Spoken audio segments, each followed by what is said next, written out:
আসসালামু আলাইকুম রাহমাতুল্লাহি ওয়া বারাকাতুহু। আমি আজ আপনাদের সাথে হাজির হলাম নতুন একটি গুরুত্বপূর্ণ ভিডিও নিয়ে। ভিডিওটি আমরা যারা মধ্যপ্রাচ্যে বিশেষ করে সৌদি আরবে কর্মরত আছি তাদের জন্য অনেক সময় প্রয়োজন হয়। তাই আমি আপনাদের মাঝে এই ছোট ভিডিওটি নিয়ে হাজির হলাম। ভিডিওটি হলো ক্যালেন্ডার কনভার্টার। ক্যালেন্ডার কনভার্টার হলো যে আমরা সাধারণ অনেক সময় দেখা গেলো আমাদের আকামার ভিতরে ইংলিশ আছে, আরবি করতে হয়, আরবিকে ইংলিশ করতে হয়, তাদের জন্য এই ভিডিওটি। তাই চলুন কথা না বাড়িয়ে শুরু করা যাক। চলে যেতে হবে গুগল অথবা কম ব্রাউজারে। আমি গুগলে চলে গেলাম, উপরে এখানে প্রেস করলাম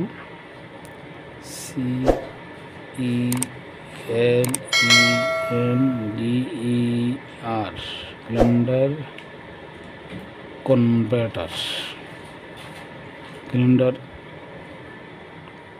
ক্যালেন্ডার কনভার্টার পেজ করার পরে এইরকম একটা পেজ চলে আসলো। আমি সর্বপ্রথম উপরে ইসলামিক ক্যালেন্ডার এখানে আমি ট্যাপ করব। এখানে ট্যাপ করার পরে দেখেন চলে আসলো এইরকম একটা পেজ। এটি হলো শিক্ষাঙ্কিত পেজ, যে এখানে লেখা আছে select a date of convert. এখানে ইংলিশ এবং হিজরি কনভার্টার। আমি কি করব, দেখেন এখানে লেখা আছে ইংলিশ, এখানে আছে আরবি। আমার যদি আরবি প্রয়োজন হয় তখন আমি এখানে সুইচ প্রেস করব, উপরে চলে আসলো আরবি, নিচে ইংলিশ। আর আমার যদি আরবি প্রয়োজন হয় তখন আমি এখানে প্রেস করব, এখানে নিচে চলে আসবে আরবি। এখানে আমার আকামার ডেটটি অথবা জন্ম তারিখ যেটা হোক আমি বসাবো। দেখুন আমার 22, এখন আকামার ডেট হলো 22। তারপরে চলুন জুন, তারপরে মাস হলো 18।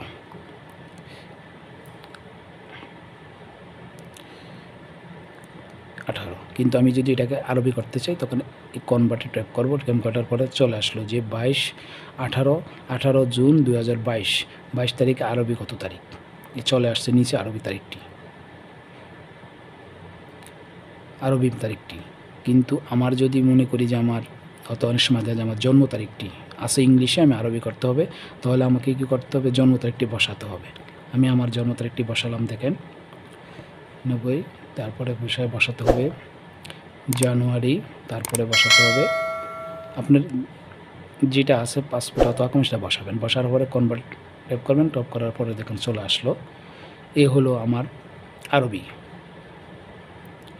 রবিউল আউয়াল, 9 রবিউল আউয়াল 1405 মঙ্গলবার আরবি ডেট হবে এটা। আর যদি আমি মনে করি আরবি ডেটটা আমার জানা আছে, আমার ইংলিশ করতে হবে, দেখেন তাহলে আমাকে সুইচ প্রেস করার পরে দেখুন আমি আরবি যদি লিখি ইংলিশ চলে আসলো, যে আমি আরবি এত তারিখ ইংলিশে চলে আসে 1 জানুয়ারি 1985 মঙ্গলবার। কিন্তু এইলো এখন আকামা হোক, এক্সপায়ার ডেট হোক, জন্ম তারিখ আরবি থাকলে ইংলিশ করতে হলে, ইংলিশ থাকলে আরবি করতে হলে এই প্রসেসে আপনি করতে পারবেন। তাই আমার এই ছোটো ভিডিওটি আপনাদের যদি ভালো লেগে থাকে তো অবশ্যই লাইক করবেন এবং পরবর্তী ভিডিও পাওয়ার জন্য অবশ্যই আমার চ্যানেলটিকে সাবস্ক্রাইব করে রাখবেন। ওকে, আল্লাহ হাফেজ, ভালো থাকবেন।